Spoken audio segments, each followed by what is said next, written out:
ଜୟ ଜଗନ୍ନାଥ ସାଙ୍ଗମାନେ ଗୋଟେ ଜିନିଷ ଦେଖନ୍ତୁ ତାପରେ ଆମେ କଥା କେତେ ସୁନ୍ଦର ରାସ୍ତା ହେଇଛି। ଏପଟକୁ ବହୁତ ସୁନ୍ଦର, ଏପଟକୁ ବି ବହୁତ ସୁନ୍ଦର। ରାସ୍ତା ମଝିରେ ଗୋଟେ ହମ୍ସ ଅଛି।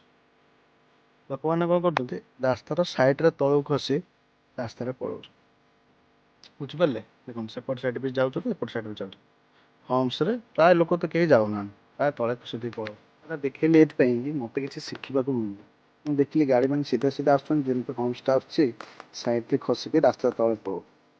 ଏଥିରୁ ମୁଁ ଏଇଟା ଶିଖିଲି କି ସୁନ୍ଦର ରାସ୍ତା ପରେ ଆପଣ ଯେତେ ବି ସୁନ୍ଦର କାମ କରନ୍ତୁ, କିନ୍ତୁ ଆପଣ ଯଦି ସେ ଛୋଟିଆ ହମ୍ସ ପରେ ଗୋଟେ ଛୋଟିଆ ଭୁଲ କରିଦେଇଛନ୍ତି ନା, ତ ଲୋକ ଆପଣଙ୍କୁ ସେଠି ଆଡ଼େଇ ଦେଇ ପଳେଇବେ। ଆପଣ ଯେତେ ବି ଭଲ କରନ୍ତୁ ନା କାହିଁକି ଜୀବନରେ, ଯଦି ଛୋଟ ବି କିଛି ଗୋଟେ ଭୁଲ କରିଦେଇଛନ୍ତି, ତ ଲୋକଙ୍କୁ ସେ ଭୁଲଟା ହିଁ ଦେଖାଯିବ। ଆପଣ କେତେ ଠିକ୍ କରିଛନ୍ତି, କେତେ ଭଲ କରିଛନ୍ତି, ସେଟା ଆଉ ଖାତିର କରିବେ। ଆପଣ ଜୀବନରେ ଯାହା ବି କରୁଛନ୍ତି ସବୁବେଳେ ଭଲ କରନ୍ତୁ, କିନ୍ତୁ ସେଇ ଲୋକମାନଙ୍କ ଠାରୁ ଦୂରେଇ ରୁହନ୍ତୁ, ତାଙ୍କୁ ଜଗି ରଖିକି କାମ କରନ୍ତୁ ତାଙ୍କ ଠାରୁ, ଯେ ଆପଣଙ୍କୁ ଏମିତି ସାଇଡ୍ ନ କରେ।